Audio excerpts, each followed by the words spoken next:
Coming up on Theater Talk, what would happen to the theater were there no professional critics? Well, Pauline Kael said it right, actually. She said if there weren't critics, we would depend on press agents.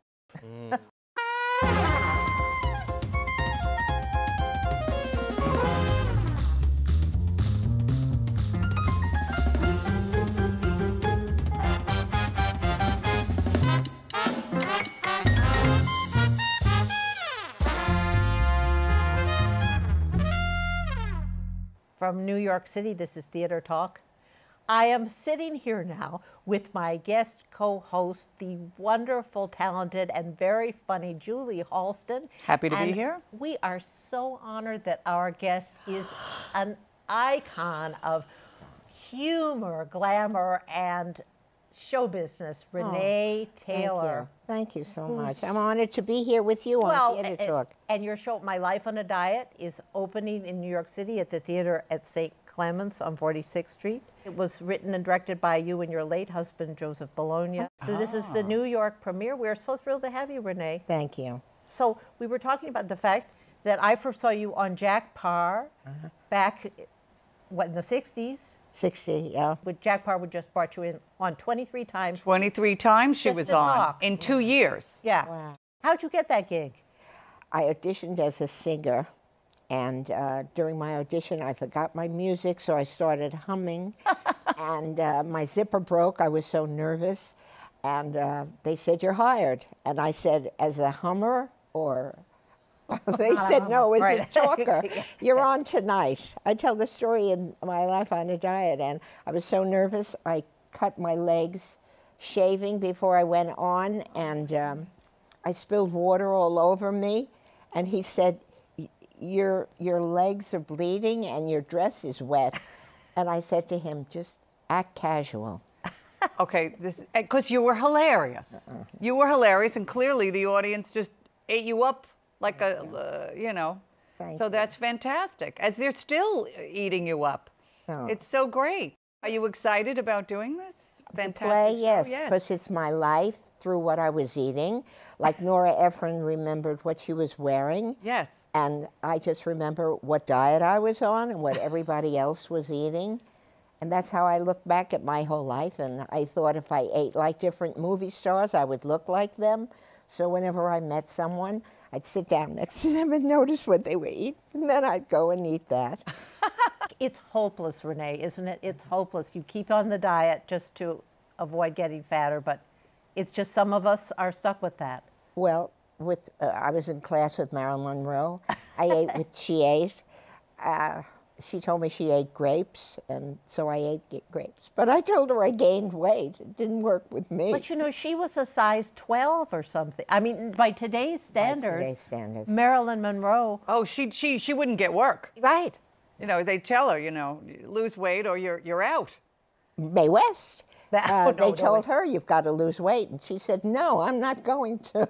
Hey, there so you there go. she was. She's the first woman in movies that said, no, Right. I'm not going to. Men like me like this. Yeah. Now, how come girls today don't say, no, I'm not going to? Well, it's a whole other, I mean, I don't want to get to the serious, but of course, we didn't have a knowledge about the food technology as we were growing up. And now these kids, they grow up not eating, you know, or eating very healthily. Yeah. Who knew from that?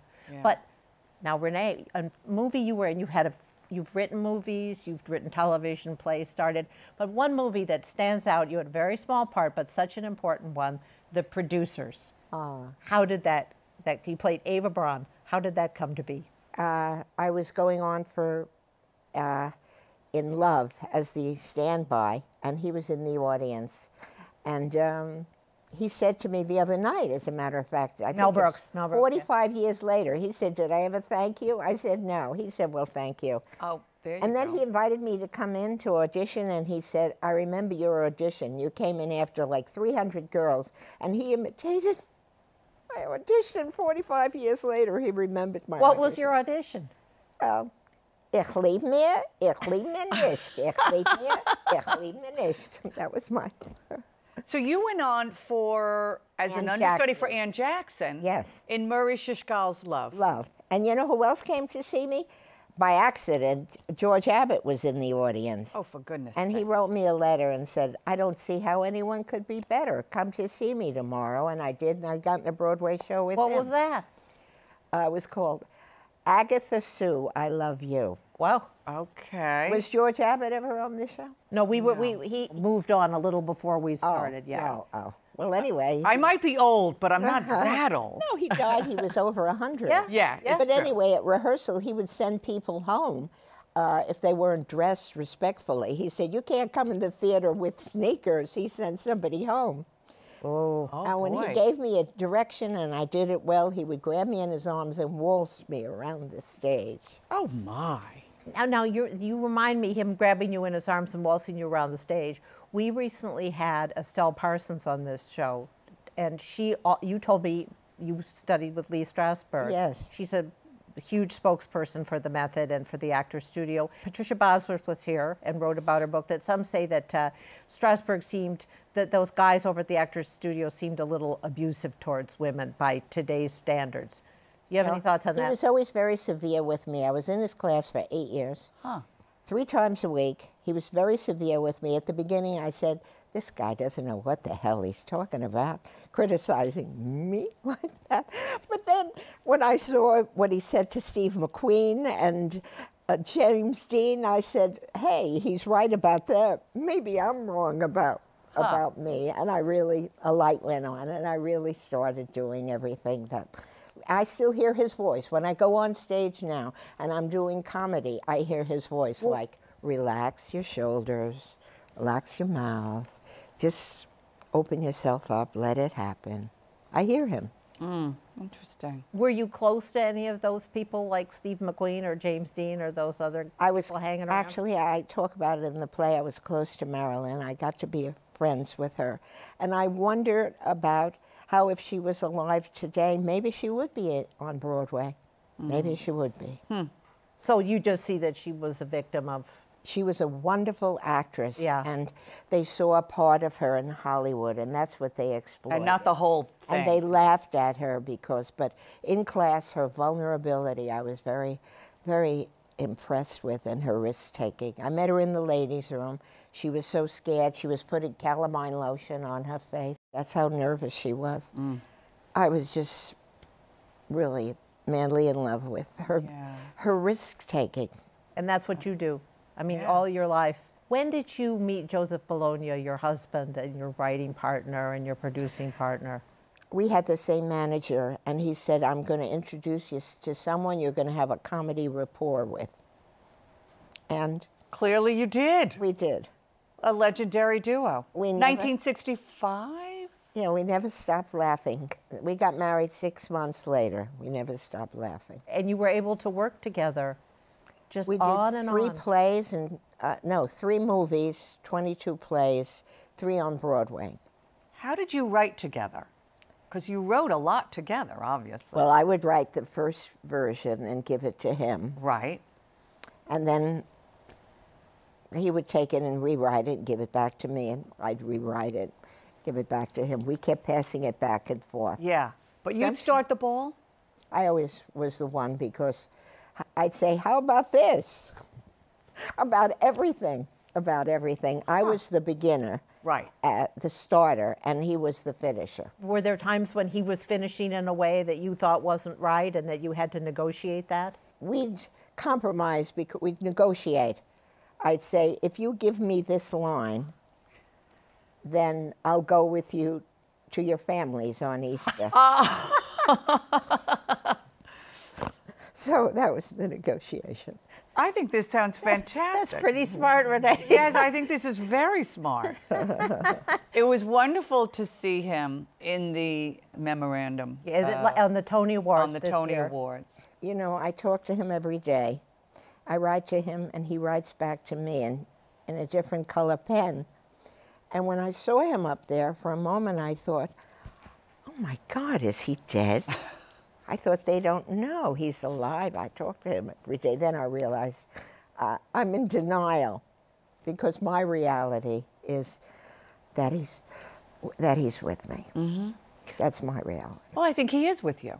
He is with I mean, here you are, you're doing the show that you wrote together, Yes. that he directed. With me, Was yes. this planned before he passed away, or did you decide, okay, now this is the time for me to bring our work into New York No, and City? he said, why don't you had such a crazy life, why don't you write about it? And I said, oh no, my life is in terms of diets. No one will be interested. He said, are you kidding? Everybody's on a diet. Men, women, people who are unsure. Or on insure. Insure. So he just encouraged me and took me all the way through it. Now there's a concept that in fat shaming that very much people are saying, wait a minute, don't discriminate against me because of my weight. And of course, we have the obesity epidemic. But did you feel that you were discriminated against in this business because of a bigger weight? Yes, Yeah. I was. Can you think of some instance of that you really stung you? No, I mean, they would say, no, we want a thinner girl. Yeah. And I'd say, when do you need it by? And they'd say Tuesday. I said, well, I don't know, maybe 2 pounds. I don't know. I do it. Yes, weight was a big thing in my life. Yeah. Even for character actresses? No, then when you get older, it really doesn't matter how heavy you are. When you're over, I say I'm either 85 or 58, one or the other. Now, but you were in The Nanny. Yes. Did they write that part for you, or did your agents say, "Oh, No, get actually, Renée they Taylor"? wanted somebody more Presbyterian. They wanted Sheila McRae for the part of the Jewish mother. So Fran just said, you know what? Come on as a guest and let them discover you. And that's just what happened. They said, hey, she'd be okay for your mother. And that's how it happened. Isn't that strange? But it happens that way. That I is know. what happens. It does. And they do usually go, oh, we need someone a little waspier. Yeah. You're like, really? Yeah. Hello, for the Jewish mother. Well, but look what happened. Bruce Valanche said that he experienced, he said, we need a different type. We're going with Nell Carter. You know what Harvey Fierstein said when I went backstage at Hairspray? He said, Renee could take over for me. And they said, no, we want a man. And he said, she could play a man playing a woman. Exactly. So now is My Life on a Diet, produced by Julian Schlossberg. And Yes. he did It Had to Be You 37 years ago. So he said, every 37 years we're going to work together. Well, and now is this a limited run, or is this an extended 6 run? weeks. 6 weeks. But then you'll be here. I'll be here. You'll be here. And available. And available. And That is available. so wonderful. Thank well, you. I hope you come back because this thank is our you. last taping of the season. We have to be short, but it is such a pleasure to meet you. Oh, so great. You're Yeah. such a wonderful lady. Yay! Joining me is my co-host and friend, Donna Hanover of Arts in the City.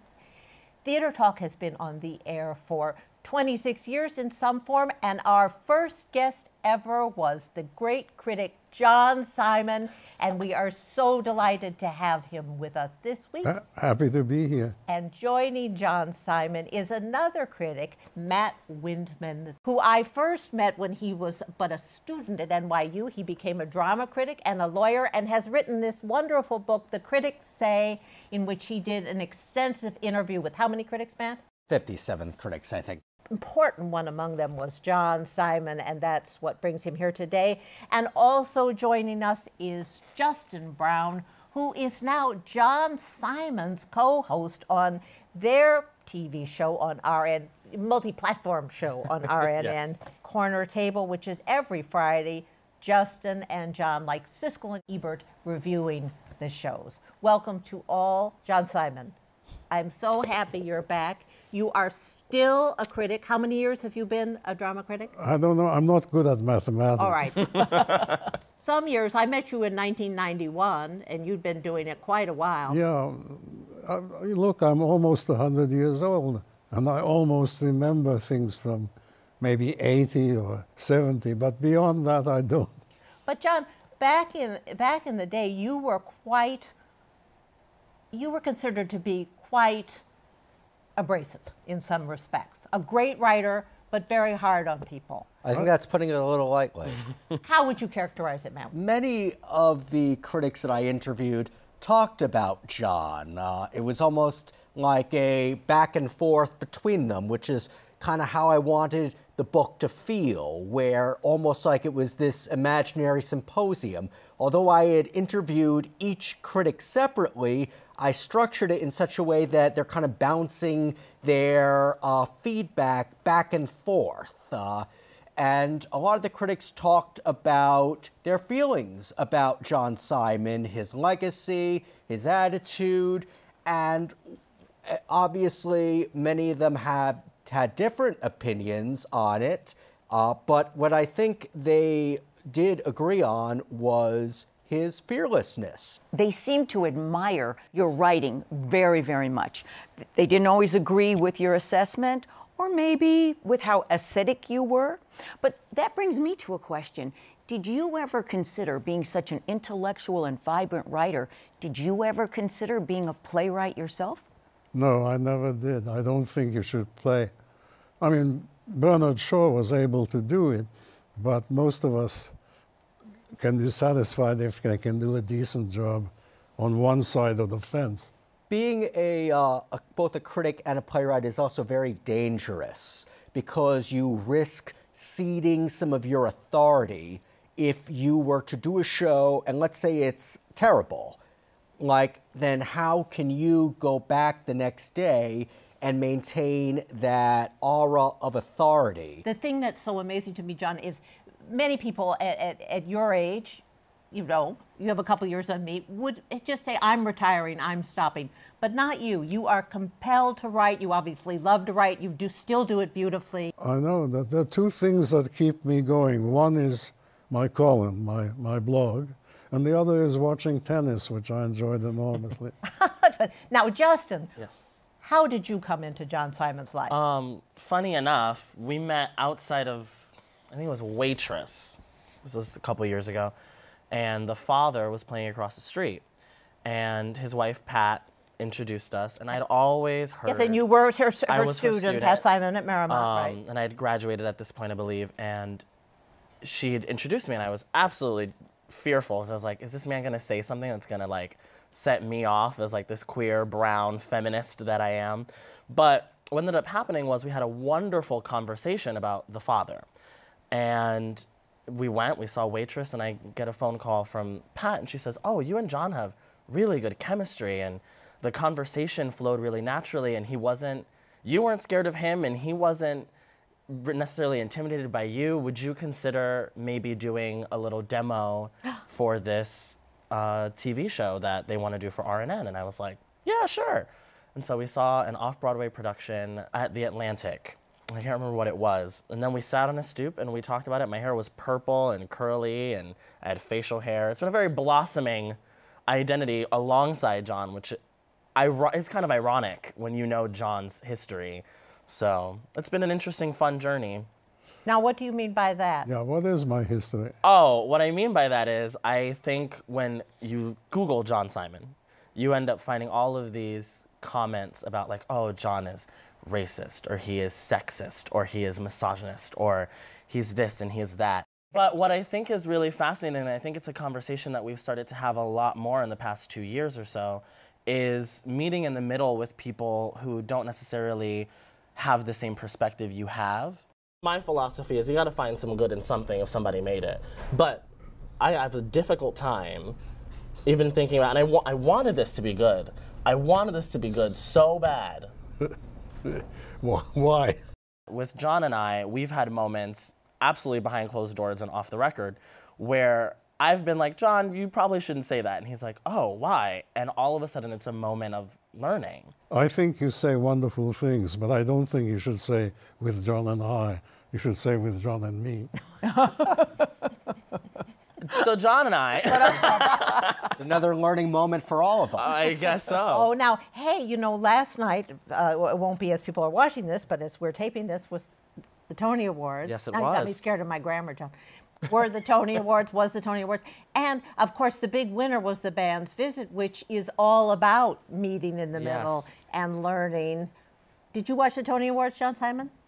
Well, perhaps for the first time in my life, I agreed with a lot of things that they were saying. Yes, remarkable. I certainly was one of the first person to spot the Band's Visit as being quite a wonderful show. And I hated it. Really? Which felt like an interesting conversation between us. I'm very militant about my approach to certain political topics in theater. And I think what's exciting about the band's visit is the score itself being so diverse and culturally pointed in terms of the music, but I didn't like the way it was put together. I didn't like the construction of it as a musical. Well, there's no tap numbers, that's for sure. I know, right? But it's the lyrics were bizarre to me. I had a whole issue with it. But What would you have voted for? I probably still would have voted for it. All right. You know, I probably except I did find SpongeBob more impressive. But that is a very personal little situation because I think my expectations were very low for SpongeBob, and they were met and beyond. But many people thought Ethan Slater was going to. I was convinced he was going to win. Matt, your thoughts on? Actually, in terms of Best Actor, I thought it was going to be Joshua Henry. Me too. But I did find it interesting that we all assumed that the band's visit was going to win Best Musical. It was really no competition. The band's visit, I think, is exceptionally well put together for what it is, but it doesn't necessarily inspire the same kind of enthusiasm that, say, Dear Evan Hansen or, of course, Hamilton did in recent years. Nothing's going to inspire that. Well, yes. Now, John, you made such an important point in Matt's book about the necessity of having critics. What would happen to the theater were there no professional critics? Well, Pauline Kael said it right, actually. She said if there weren't critics, we would depend on press agents. But in one of the things that's quoted in Matt's book is that you never viewed yourself as being a representative of the consumer. That wasn't your job to tell somebody what was worth their money to see or something. It was more to have almost a conversation with the theater community. Well, it's also a conversation with myself, because I'm my own most severe critic, and I don't let anything pass until I have argued it with myself. Again, we say you're a compulsive writer. You write every day. Quickly. When you get up in the morning, do you say, I'm going to go write? Well, when I get up in the morning, I say, my God, do I have to get dressed again? In the morning, I think about breakfast. Do you despair the direction the theater's taking now? I've always despaired about it, but somehow it seems to thrive on my despair. John, what do you want your legacy to be? Well, I think Woody Allen said it best. He said that my criticism is the most likely to survive. I agree with him. But do you think that your criticism being the most likely to survive is due to the fact that it is so abrasive and people kind of feel like, I can't remember who this quote is from, but they were talking about you and saying many times gave positive reviews, but those positive reviews oftentimes were outweighed by the negativity that you had to say. And so people kind of thrive off of that negativity and work and in remembering the negativity. Do you feel like that's a reason why you'd be remembered as opposed to the way that you write? Because I feel the people in this circle have so much respect for you as a critic because of your prose, not necessarily because of the negative or positive things that you have to say. No, I think what makes the biggest difference ultimately is your writing. You could be writing about horses or about agriculture. If you write well enough, it becomes interesting. I agree. Well, Jesse Green said on this air. I grew up reading a lot of critics, some of whom wrote loathsome stuff. John Simon is an example. And I would read that stuff, some of it virulently homophobic, and I was a little gay boy, and I still ate it up. I understood where he was coming from, and he was such a good writer. He is a good writer. I could put that in a context and learn from him, even though I disagreed with him. Here you are, you're working with Justin, who's a person of, I don't want to define you, Justin, but you're a very contemporary person now in the way you present, you present yourself. So your views have softened about gender fluidity and states of beauty, have they not? I was never so antagonistic as people paint me out to be. It's just that people remember something very nasty, or as they see it, nasty, especially if it's witty. I mean, witty always survives, and since it's always something negative, because wit usually doesn't extol, wit usually cavils. So, of course, negative criticism is what remains in people's mind, and they forget about all the other things. If you look at one of my collections, there are a lot of positive reviews in there, but those got forgotten, and the antithetic ones remain. So there we go. the other thing I want to remain is that I love women, and I particularly love beautiful women. And I'm very happy that there's someone called Katrina Lesk on our stage. Katrina Lank. In the book, when you spoke to me, didn't you say that, and you talked about the importance of how you feel looking at beautiful women. Did you say that, I think you said that in a sense you kind of fall in love with them? Maybe so. Matt Windman, the critics say, Justin Brown, Corner Table, Fridays on RNN, a wonderful show with you and John Simon, yes. Telling it like it is. John Simon, the great critic, thank you so much for gracing our show once again. My pleasure.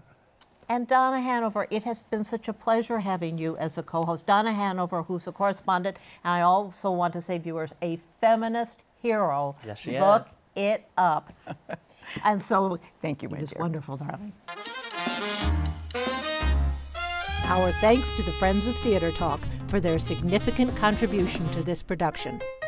Theater Talk is made possible in part by the Frederick Lowe Foundation, the Corey and Bob Dinelli Charitable Fund, the Noel Coward Foundation, Carrie J. Fries, the Dorothy Strelson Foundation, and the New York City Department of Cultural Affairs. We welcome your questions or comments for Theater Talk. Thank you